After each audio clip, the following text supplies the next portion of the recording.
अस्सलाम वालेकुम। जी वालेकुम सलाम। सर कैसे हैं आप, ठीक हैं? अल्हम्दुलिल्लाह, कारोबार की सुनाई, कैसा चल रहा है? ईद के दिन करीब आ गए, अल्लाह रब्बुल इज़्ज़त की बड़ी मेहरबानी है, बड़ा शुक्र अल्लाह का। कुछ कम हुई है दालें, कोई चावल वगैरह सस्ते हुए हैं? जी जी ठीक है, कंट्रोल में रहा रेट, किसी चीज़ का नहीं बढ़ा सिवाय चीनी के। हम वैसे चीनी तो नहीं बेचते, हमारा चीनी के साथ तल्लक नहीं है। तो खरीदते तो है ना सर? हमने मार्केट में देखा है कि चीनी मार्केट से गायब होने में हाथ जो है वो गवर्नमेंट का है। गवर्नमेंट ने लाखों टन चीनी बाहर भेजी थी क्योंकि गन्ने की पैदावार कम थी।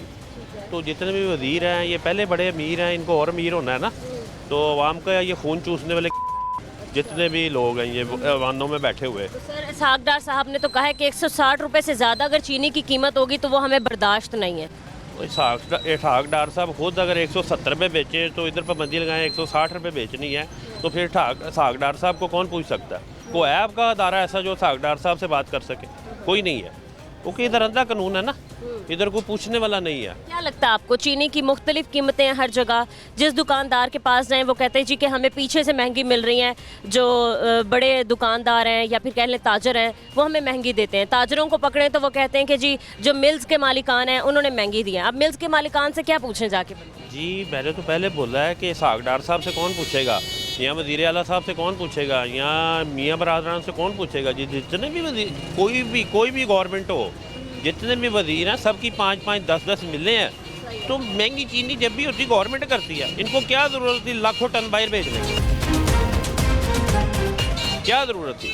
पहले लाखों टन, अब अरबों डॉलर खर्च रहे हैं, बाहर से शक्कर मंगवाएंगे जी, उसमें कन्वर्ट करेंगे, ठीक है ना। तो अल्लाह इनको अक्ल दे, बस मैं यही कहूँगा। ये वाम के आपको लगता है कि गन्ने की पैदावार पाकिस्तान में कम है? जी 100% कम थी जी, कम थी। काम करते हैं ना हम, मतलब ये जनास का जो काम करते हैं तो रिपोर्ट आ जाती है। हम बेशक नहीं भेजते पर पता चल जाता है। तो 180 रुपए तक बेची जा रही है, और यही अगर हम रमज़ान से पहले की बात करें तो तकरीबन 125-130 रुपए तक मिल रही थी। अब वही ना कि जब मुसलमानों के लिए बड़ी अफसोसनाक बात है ये कि जब मुसलमान हम मुल्क में रहते हैं, हम सारे मुसलमान हैं, रमज़ान का महीना आगे, ईद करीब है, हमारे कोई ऐसे फेस्टिवल्स आते हैं तो यहाँ के दुकानदार, ताजर, यहाँ के शुगर मिल्स मालिकान जो है कीमतें डबल कर देते हैं बजाय कम करने की। मैम मैं यही तो आपको बोल रहा हूँ भाई, अगर इधर मैं मिसाल देने लगा हूँ, ये एक 100 किलो चीज़ है तो इसको खाने वाला 1000 बंदा है, तो ये मुझे नहीं चाहिए कि अगर मेरे पास 100 किलो 1000 बंदे को पूरी आ जाएगी, तो मेरा नहीं ख्याल कि मैं इसको किसी एक बंदे को दे दूँ। तो ये सब इसकी ज़िम्मेदार जो है गवर्नमेंट है, गवर्नमेंट ऑफ पाकिस्तान है। ये ज़िम्मेदार लोग जो ईमानों में बैठे हैं, जिनकी 5-5 मिले हैं, वो लोग ज़िम्मेदार हैं। अगर चीनी महंगी हुई है, अगर चीनी गायब हुई है, तो वो ज़िम्मेदार हैं। हाँ जी, अगर मैंने तो बोला अभी, अगर कोई उनसे पूछ सकता है, कोई पाकिस्तान में ऐसा अदारा है जो उनसे पूछ सकता है, इधर कोई कानून है तो आप उनसे पूछें, क्योंकि आप लोग पूछ सकते हैं, हम तो नहीं पूछ सकते ना। तो आपके नज़दीक 159 भी अगर है तो ये ठीक है? क्या होनी चाहिए फ़ी किलो चीनी की कीमत? मैं कहता हूँ खाने पीने वाली आप पूरी दुनिया फिर लें, पूरी दुनिया फिर लें।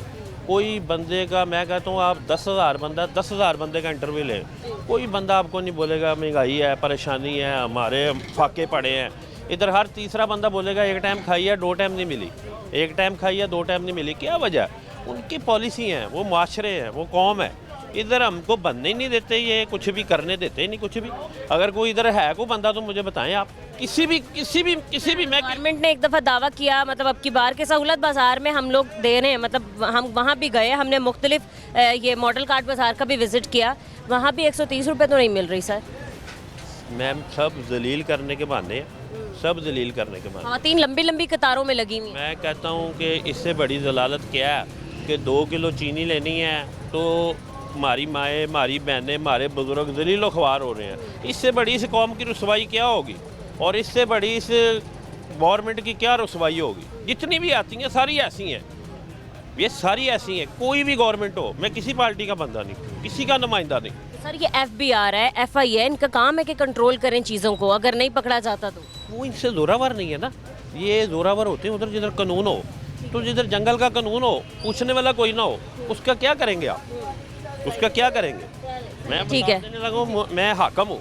देखिए मेरी बात सुने, कुरान बड़ा पढ़ा, हदीसें बड़ी पढ़ी हैं। हज़रत उमर फ़ारूक रज़ी अल्लाह ताला की, इनको चाहिए कि एक किताब छुपवाएं और सारे ईमानों में बैठ के उसकी स्टडी करें, और अल्लाह इनको हदायत दे। मैं तो यही बोलूँगा। इतनी तारीफ़ बड़ी पड़ी है हदायत के साथ, पर दुआ भी मांगे ना, अल्लाह हदायत भी दे और मामला भी ठीक हो। पर जब हमने नीयत ही की हुई है कि हमने हदायत लेनी ही नहीं है, तो किसी ने खोपड़ी डाल के भी बीच में डाल दी तो आनी नहीं। बस तो इनका यही हाल है, जो विमानों में बैठे इनका यही हाल है। कीमतें कंट्रोल नहीं होनी। हर दौर में सर हमने देखा है, मैं आपसे पूछना चाहूँगी, हर दौरे हुकूमत हर चीज़ को कंट्रोल कर लिया गया, पेट्रोल को भी कंट्रोल कर लिया गया, चीनी को कभी कंट्रोल नहीं हुई। ठीक है, एक और बात मैं आपसे पूछना चाह रहा हूँ कि कोई भी गवर्नमेंट का अदारा है, आप कोई भी है, हराम खाने से बात नहीं आ सकते। ये मैं मुंह पे कह रहा हूँ, कोई बात नहीं है, कोई इशू नहीं है, मरना है एक दिन सारों ने। एक मिनट गल करना है यार, कोई भी अदारे का कोई भी अफसर है, किसी के घर में कोई बिल 50,000 का कोई भी दिखा दे मुझे, मैं जूतियों खाने को तैयार हूँ। हमारे आ जाके हमारे ऊपर 1.5 लाख आ रहा है, 80,000 आ रहा है, 70,000 आ रहा है।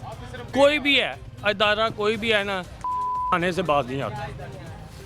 वो आ जाके हमारे ऊपर सारा दारोमदार निकलता है। बात समझ रहे हैं आप? बस मैं यही समझाना। ठीक है, बहुत शुक्रिया।